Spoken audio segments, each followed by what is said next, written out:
And after what felt like a crazy divisional round of NFL football, we have finally made it down to the last 4 teams remaining, both of the AFC and the NFC Championship. And I'm here to recap every divisional game and also give you guys my NFC and AFC Championship predictions. So let's start off and hop into Texans versus Chiefs. Now, these games are not super fresh on my head. They were a few days ago, but we're going to go ahead and recap them anyways. It really felt like the Texans almost outperformed the Chiefs in every single way other than special teams. The opening kickoff, shout out the opening kickoff, check out my NFL show with my brother, obviously. But on the opening kickoff, the Texans let the Chiefs take it to, I don't even know, like the 20 or the 30, and then the player took his helmet off, shoved his coach, gave them another 15 yards, and the Chiefs obviously scored on their opening drive. Kyler Fairbairn missed 2 kicks, makes an extra point. Like, it really felt like the only thing outweighing this game was special teams. CJ Stroud, I would say, had a better day than Mahomes. I mean, maybe, because Mahomes did throw a touchdown. CJ Stroud had none. CJ Stroud went 19 for 28 for 245 yards, 0 touchdowns, as I mentioned earlier. Patrick Mahomes, on the other hand, 16 for 25, 177 yards, and 1 touchdown. We'll get into more about why that's a little weird later, but we'll focus on the Texans for now. Joe Mixon had a pretty efficient day on the ground as well. He had 88 rushing yards, averaging almost 5 yards a carry, and did get in the end zone as well. However, that was the only touchdown on the day for the Houston Texans, and you're not going to win a playoff game against the Kansas City Chiefs scoring 1 touchdown. Another part of this game that definitely played a big aspect is CJ Stroud was sacked 8 times compared to Patrick Mahomes' only 3 sacks. Now, even getting sacked 8 times, CJ Stroud played better than I think he did through a lot of the regular season, and even last week against LA. 0 turnovers from both teams. The Texans only punted twice. The Chiefs only punted twice. Like, this was a very winnable game for the Texans, and I honestly thought they had a chance with how their defense has been playing, but they weren't able to force any turnovers, and I think if they could get just 1 turnover on one of these drives from the Chiefs, it could have made a big difference, because Kareem Hunt did get in the end zone, scored the first touchdown. Travis Kelce got in the end zone. Other than that, they had 9 points coming from Harrison Butker. And then, obviously, the Texans had 2 points that they shouldn't have even had because they did get a safety at the end of the game. But this really was a game that the Texans could have won if it wasn't for special teams, Kyler Fairbairn selling, and the Texans just not being able to get in the end zone when they needed to. And I know it was a windy day, but as an NFL kicker, I'm kind of on the side where I'm not even going to get into that. But let's dive into the Chiefs' day. Patrick Mahomes, as I said earlier, 16 of 25, 170 yards, and a touchdown. However, 117 receiving yards for Travis Kelce, meaning Patrick Mahomes only threw 60 total receiving yards to players other than Travis Kelce. Only 1 receiver had catches in this game, and that was Xavier Worthy. 5 catches for 45 yards. Outside of that, Noah Gray and Kareem Hunt were the only other players with receptions. They were not moving the ball around. If next week Buffalo is able to slow down Travis Kelce, I think Patrick Mahomes is going to struggle, and I do think the Bills could win that game. I don't think the Chiefs are going to win many playoff games playing like this. They just happen to be playing against the Texans, and let's not deny the fact that the Chiefs were getting a few calls go their way. The 2 penalties on Patrick Mahomes, like, come on, bro. I really do think the NFL needs to dive into this whole sliding late thing. Patrick Mahomes, I really feel like knows that he's going to get calls and kind of takes advantage of it, which I don't blame him for. I blame the NFL rules. I blame the refs. And the other one, I want to say there were 2 really bad penalties on him. The one where it was helmet-to-helmet contact, where even the announcer was pissed off that they called that flag. Kareem Hunt was pretty effective on the ground, 8 carries, 44 yards. He averaged over 5 per carry and got a touchdown. Isaiah Pacheco had a very slow game. The Texans' run defense is pretty good. I do see him potentially having a better week next week, but he was 5 carries, 18 yards, 3.6 per carry. They really didn't do much on the ground game. It was all through the air, and it was all through Travis Kelce. And I think if the Texans weren't continuously shooting themselves in the foot on special teams and on some drives where they maybe could have put up more points, this could have been a way better game, and the Texans honestly could have came out and upset the Chiefs in this game. And I don't know, the Texans, it was yours to win, and you didn't manage to do it. Shout out the rest for helping out the Chiefs a little bit, and I think Kyler Fairbairn had the Chiefs money line, but honestly, not a terrible game from the Texans. I really wish they would have won this game. I thought they had a chance, but they did not, apparently. We'll keep it in the AFC for the second game and dive into Ravens-Bills. This was a fantastic game. We'll get into the very ending here in a second, but Lamar, 2 turnovers, and I want to say in the first half, which is just not what we've seen from him this year. And the interception he threw wasn't even like one of the ones he's been throwing all year, where it's, off a receiver's hands, taken from a receiver's hands. It was just a shitty throw by Lamar Jackson, and the fumble, he even admitted himself that he needs to hold on to the ball. And shout out to him for not putting all the blame on Mark Andrews, which I might do here later in the video. But outside of the turnovers, which obviously that's a dumb thing to say, but Lamar was decently efficient. 18 for 25, 254 yards, and 2 touchdowns. Derrick Henry, in a playoff game, didn't get 20 carries. I understand they were down for a decent part of this game, and they weren't able to just lean on Derrick Henry, but I want to say the Ravens have won every single game this year where Derrick Henry had 85 rushing yards and 20 carries, and he had 84 rushing yards and 16 carries, and guess what? They lost the game. Justice Hill was very effective on the ground, 6 carries for 50 yards. Justice Hill is very slept on in the league, in my opinion. He's a great receiving back, and honestly, when they hand him the ball, he can teleport through a hole quick. And Lamar didn't do much on the ground, only 6 carries for 40 yards, but honestly pretty efficient on the ground. The leading receiver was Isaiah Likely, 4 catches for 73 yards and a touchdown. Rashad Bateman had a fantastic game, a couple deep shots, 4 catches, 66 yards and a touchdown. Mark Andrews with a decent stat line. He had 5 catches for 61 yards, but let's dive into Mark Andrews' game here. He had a drop early in the first half, which I remember. It might not have been the first half. It might have been the third quarter. He also had a crucial fumble during the game, which the Bills did recover. And then let's not forget the final play of the game, the 2-point conversion to tie the game. Mark Andrews dropped it.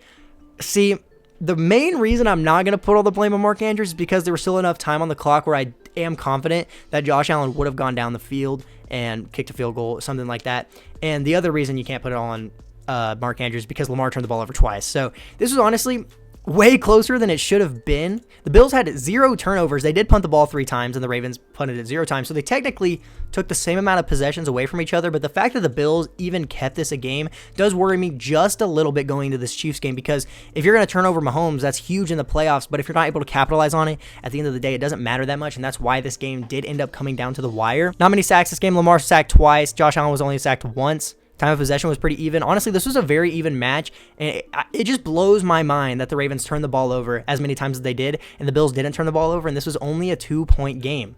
Josh Allen was pretty effective through the air, but he only had to throw the ball 22 times, 16 of 22 for 127 yards, no touchdowns, no interceptions. Josh Allen did have 2 touchdowns on the ground, though. James Cook ran the ball decently efficient, 17 carries for 67 yards, averaged just under 4 per carry. Ty Johnson was getting some love, 5 carries for 31 yards. I really like how they're getting multiple backs involved in these playoff games because they have multiple backs that can run the ball, and so that's what they're going to do. Ray Davis, 4 carries, 29 yards, got in the end zone. Josh Allen got 2 touchdowns on the ground. Khalil Shakir with a great game. One thing I love about the Bills and this whole everybody eats mentality is we have no idea who's going to step up in these games for the Bills at receiver. If you're ever going to bet on a game, never take any of the receivers' lines, because there is a chance one random guy could go off for 100 yards, or a player you think is going to go off gets 2 catches for 9 yards, like Curtis Samuel, even though he stepped up big time last game. Amari Cooper had 0 catches. The Bills were just leaving it on the ground this game and leaving it up to their defense, and clearly that was the right game plan because it worked pretty damn well. Taylor Rapp with a pretty big interception, as we discussed earlier. I really think what this loss comes down to is not giving Derrick Henry enough carries, if I'm being honest. Once again, they were losing the game, so they had to limit his carries towards the end. But there were definitely some situations where they could have gotten Derrick Henry the ball while they had enough time. And maybe if they get Derrick Henry the ball on Lamar's interception. You know what? Let me check what down the Lamar interception was on. Yeah, so the interception Lamar threw was on 2nd down and 11. I get you've kind of moved the sticks backwards, but it's literally 1 yard. Give Derrick Henry the ball. He averaged 5.2 yards per carry. It would have made it 3rd and 6, and y'all would have still had the ball, and Lamar wouldn't have turned it over. There were opportunities to give Derrick Henry carries in this game, and they did not do it. If Derrick Henry is getting 20 carries and you lose the game, I think that's what it falls on, and obviously that's not on Derrick Henry. Like, the Ravens did everything wrong in this game. Lamar turned the ball over when he hasn't been doing it all season. They didn't feed Derrick Henry enough, which they've been doing all season, except for in games they lost. You would think they would have done their homework on that. And, I mean, I do think Zay Flowers not being healthy did play a factor in this game, but let's be real. If he's in the game, it doesn't change anything when you're turning the ball over. Your best players are turning the ball over and not catching the ball on a 2-point conversion. Like the Ravens were just shooting themselves in the foot over and over again. The Bills didn't even play a great game offensively. All of their touchdowns were on the ground. Josh Allen wasn't doing much in the passing game, and they punted the ball 3 times. If you can't tell, I had money on the Ravens. If you can't tell, I thought this was Lamar's year. I picked them to win the Super Bowl, and then they just completely disappoint me and lose to the Bills. It's honestly upsetting. Now, with that being said, Josh Allen, please take down Patrick Mahomes. We're begging you.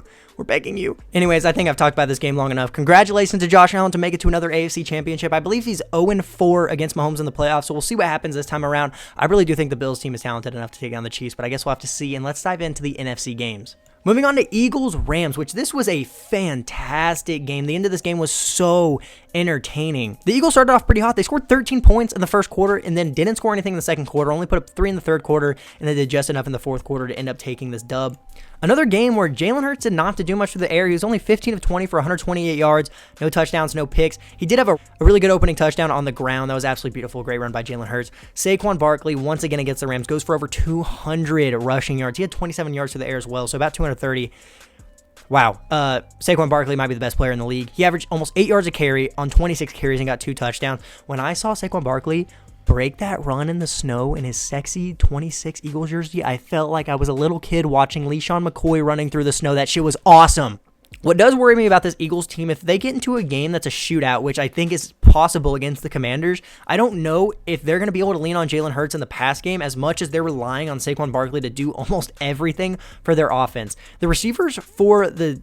Let's go through the numbers for the Eagles receivers. Dallas Goedert was the leading receiver, 4 catches for 56 yards. Saquon Barkley was their second leading receiver, 4 catches, 27 yards. Devontae Smith, 4 catches, only 20 yards. And A.J. Brown, only 2 catches for 14 yards. Now, obviously, if the run game is working and Saquon's doing his job, this is fine because it was what they needed to do to win the game. But if you come into this game against the Commanders and maybe they stop you on 1 or 2 drives and they manage to capitalize like the way they were against the Lions, is Jalen Hurts going to be able to be that guy? That's the question at the end of the day. Or is it just Saquon Barkley that's going to have to do everything for this team? Now, don't get me wrong. The Eagles defense did play pretty good at 5 sacks, and that 1 sack by Jalen Carter at the end of the game was really big. It basically sealed the game, made their 4th down even longer, and I think it was all she wrote from there pretty much. The Rams punted the ball 5 times as well, and they fumbled twice. So they gave 7 possessions to the Eagles. I don't know how you expect to win a playoff game like that. I mean, the Eagles did punt 4 times, but that's 4 possessions that they gained to the Rams 7. So time of possession was pretty even. I mean, this was honestly a very fair, balanced game, a very high-powered passing offense against a very high-powered running offense, and the Rams can't stop the run. The Rams can generate pressure. I like their young defense. I like their young D-line, but they can't stop the run, and it showed. Like, if the Rams made it to the NFC Championship, how would they have stopped the Commanders realistically? Because the Commanders don't run the ball that efficiently. I know they're one of the top teams in rushing yards per game, but let's be real, these last few weeks they have not been a run-dominant team, and if it is, it's Jaden Daniels. But the Commanders would have destroyed the Rams. So if the Rams would have won this game, Jaden Daniels would have been in the damn Super Bowl, I'll tell you that much. But shout out to the Eagles, man. I do think the Rams put up a good fight. Kyren Williams did really good on the ground this game. 19 carries, 106 yards, averaged 5.6 per carry. Puka Nacua with a great game, 6 catches, 97 yards. Demarcus Robinson had a couple deep shots, 3 catches, 74 yards. And Tyler Higbee with another great game, 7 catches, 54 yards, and a tud.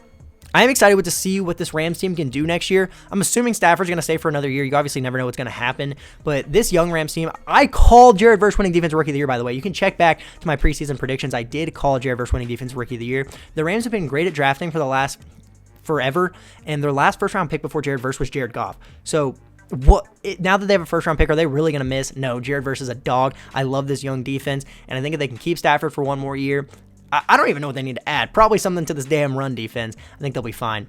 But yeah, shout out to the Eagles. Shout out Saquon Barkley. I think that's pretty much all I need to recap for this game. I am worried that the Eagles will slip up in this NFC Championship. We'll just have to see. I also don't see the Eagles winning the Super Bowl. I don't know. As good as the Eagles are, I just don't think I'm on the train. I don't know why. Maybe I'm a hater. Let's get into this last game. And now diving into undoubtedly the best game of the divisional round, Commanders versus the Detroit Lions. You know how happy it made me as a Minnesota Vikings fan watching this game? Dude, I was so excited. And one thing before we dive into this game, the Lions offense was most efficient when fucking Teddy Bridgewater was on that field. That's all I gotta say. Jaden Daniels balled out this game, 22 of 31, 300 passing yards, 2 touchdowns. He also had 51 yards on the ground. Brian Robinson with a fantastic game. This Lions defense, you can tell, is just not the same that it was at the beginning of the season. Brian Robinson's 15 carries, 77 yards, 2 tuds, averaged 5 yards a carry. Great game from him. Jeremy McNichols got in the end zone as well. It's 5 touchdowns and no turnovers, right? 5 touchdowns, 0 turnovers. That is insane. Did Jared Goff throw a pick 6? I want to say he did. Yeah, I was right. Quan Martin did have a pick 6 in this game. This was honestly a beautiful game from the Commanders. They were stopping the Lions on defense and capitalizing every single time. They only punted the ball once. They went for it on 4th down 4 times and converted it 3 times. 1 punt, 1 missed 4th down. Outside of that, they did not give them a possession, and they won time of possession by 7 minutes. Another great game from De'Ami Brown. I don't know if y'all have seen the clip about Amon-Ra talking shit about how De'Ami Brown was drafted above him. Well, De'Ami Brown didn't let that shit slide. Terry McLaurin with a great game as well. 4 catches, 87 yards, and a touchdown, and broke a screen like 60, 50 yards for a touchdown. That shit was awesome. Zach Ertz got a touchdown. But this Commanders secondary was just feasting. Jeremy Chin with a pick. Mike Sainstrel with 2. 1 from Quan Martin. Like, this shit was awesome. Shout out Jameson Williams for feeding them another pick. Let's dive in to this Lions offense, what they did. Jared Goff, 23 of 40, 313 yards, 1 touchdown, and 3 picks. This is the thing about Jared Goff is he's had a few games like this season, but it was enough to win because either the other team's offense wasn't competent or their defense was stepping up. For example, against Houston, he threw 5 interceptions and they won the game because the Texans' offense couldn't move the ball and the Lions' defense was playing pretty good. Against the Vikings in the last week, Jared Goff played like shit. He had 2 Okay, one of the interceptions was honestly unlucky, but one of them was terrible. But guess what? We only scored 9 points. We don't got to get into that. But Jared Goff is very capable of these mid games. I like Jared Goff, but at the end of the day, he is a game manager. And if he's going to keep having games like this in the playoffs, I don't see this team making a Super Bowl. Maybe they'll be a poverty franchise forever. David Montgomery threw a pass for 20 yards. Teddy Bridgewater threw a pass. And Jameson Williams threw a pass to the defense. Now, it was kind of late in the game. They were kind of down by a decent amount. I think they were just grasping for straws, trying to find something to do. But there's no way Ben Johnson didn't engrave it into Jameson Williams' head. Hey, if that shit's covered, don't throw at your receiver. What is he doing? That was one of the stupidest things I've ever seen. Also, I want to say Jahmyr Gibbs fumbled. So I think they had 5 turnovers this game. But regardless, Jahmyr Gibbs did have a good game. 14 carries, 105 yards, 2 touchdowns. Now, kind of like the Derrick Henry situation. When your running back one is averaging 7.5 yards per carry, why is Jared Goff even capable of throwing 3 interceptions? A couple of them were late in the game when they were chasing points, but not all of these bad plays were late in the game. When you have a running back like Jahmyr Gibbs against a poor rushing defense like Washington, why does he not have 20, 25 carries? He could have gone for 200 yards if he wanted to. I really think if the Lions from the start would have relied on this ground game and fed Jahmyr Gibbs, this could have been a whole different game. I mean, for example, Jameson Williams had 1 carry that went for 61 yards. Outside of that, Amon-Ra actually had a really good game, 8 catches for 137 yards. Jahmyr Gibbs also had 70 yards through the air, so he had 175 all-purpose yards, and you're not letting him touch the ball almost every play. That's insane to me in a playoff game that you need to win. Sam Laporta got in the end zone. That was a great catch by Sam Laporta. That shit was sexy, but I mean, the Lions didn't get a single sack, and you turn the ball over 5 times. Like, you're not going to win a game like that. I'm sorry. This made me so happy to see. Jaden Daniels is that guy. Like, I genuinely... The Commanders played a perfect game. You turn the other team over... You capitalize on it, you get more points, and you're going to win the game. And they went for it on 4th down 4 times. They went for it more than the Lions did. Like, I love Dan Quinn. I love the balls he has. And honestly, this was one of my favorite games all season. Watching the Lions lose by 14 in a shootout was absolutely amazing. Watching some team do to them what they've been doing all season, dropping a bunch of points on people, this shit made me happy. I'm starting to wonder if, obviously, Aiden Hutchinson not being in this lineup makes a huge difference because they didn't get a single sack, and I think Aiden Hutchinson could have gotten at least 1. But is this Lions team going to keep reaching a point like this where they have a dominant regular season and then in the playoffs either they don't know how to manage the clock, they don't know how to kick their field goals, or Jared Goff has a disaster class? I really do think we're going to start noticing a pattern here with the Detroit Lions. And I think with them losing both of their coordinators, like next year with the hard schedule they're going to have, they're not going to be able to get this many wins anyways. So I am kind of worried about this Lions team, but it makes me happy to see them out of the playoffs. I'll tell you that much. But with that being said, let's get into my NFC and AFC championship predictions, starting off with a classic, Bills at Chiefs. We get another Josh Allen versus Patrick Mahomes matchup in the playoffs. Now, if it was any other season, I would take the Chiefs. And if I was betting money, I'd probably take the Chiefs as well. I'm done betting on football games, though. That shit pissed me off. Fuck the Ravens. However, Mahomes has struggled all year. Struggled might be a stretch. They have 15 wins, but he has not looked the same way he has all season, and I really thought that was going to change coming into the playoffs. Don't get me wrong, Houston has a great defense, but Mahomes, I still think, could have played a lot better. He was really relying on Travis Kelce. If the Bills, and Sean McDermott's a great defensive coach, if they can scheme around that and manage to stop Travis Kelce, I think they'll easily win this game. They have multiple running backs that can get it going on the ground. They have a quarterback that can get it going on the ground, or he can sling it 60 yards down the field in your throat. I think if the Chiefs turn the ball over a single time this game, it is wraps. I don't think the Bills will turn the ball over at all. I think they'll be putting up points.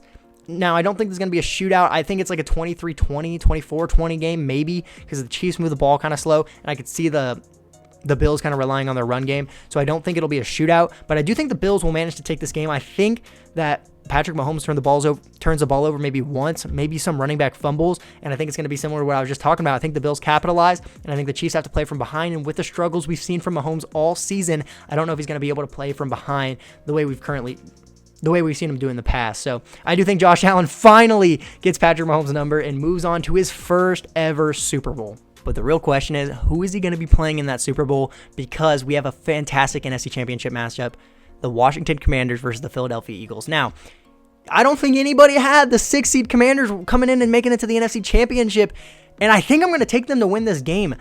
Now, I talked about this a little bit earlier, but if the Commanders are able to put up points in this game the way they were against the Lions, which might not be likely because the Lions defense is a lot worse than the Eagles. The Eagles defense is pretty complete. The Eagles offense is pretty complete. And I'm kind of, proving what I'm saying wrong. But I don't know, Jaden Daniels just looks so poised that I don't really think this Eagles defense is going to be able to get into his head. I think he's going to have a good game, and I think if he can get them into a shootout, as I mentioned earlier, I don't think Jalen Hurts is going to be that guy. I don't think they can rely on Saquon Barkley forever. Now, don't get me wrong, this Washington run defense is not great, and if Saquon Barkley gets 26 carries again and goes for over 200 yards, and the Eagles win by 2 touchdowns, I honestly wouldn't be shocked. But my heart is just telling the Commanders are going to win this game. Jaden Daniels has looked so poised throughout the entire playoffs. The Commanders go for it on 4th down, and they convert. They're able to turn the ball over on defense, and I think Jalen Hurts, it hasn't been that bad this season because he's been able to lean on Saquon Barkley, but he is very capable of turning the ball over. All it takes is one turnover for the Commanders to capitalize on, and then you're playing from behind, and you can't rely on Saquon to go for 60 yards forever. And I think the Commanders take this game, and I think Jalen Hurts has to do more than we've seen him do the last playoff games. He's thrown like 20 passing attempts the last 2 playoff games, and I mean, looking at what the Commanders did to the Lions, do we really think they're going to be able to get away with Jalen Hurts only throwing the ball 22 times? Now, it's going to be in Philly. It's going to be cold. I don't know if it's going to be snowing, but I'm sorry, Jaden Daniels is that guy, and I'm going to glaze, and they're going to win this game. And we're going to have a Bills-Commanders Super Bowl. You know how fire that is? Hopefully. But that's going to be it for this video. I hope you guys enjoyed the recap. I actually already recorded this, but I was like, this shit's kind of ass. So I re-recorded it, so I hope it came out good for you guys. I think it did come out better this time. But make sure to leave in the comments who you think is going to win the NFC and AFC Championship. And also make sure you leave a like and subscribe to the channel because it means a lot to me. I love each and every single one of you. Let's enjoy some fire football while it's still here. Keep in mind, we only got like 3 weeks of football left, so your life's going to suck again here in a bit. Ignore my cat meowing in the background. That shit pisses me off. But yeah, fuck the Lions. Shit made me happy. I'll see you guys later. Deuces.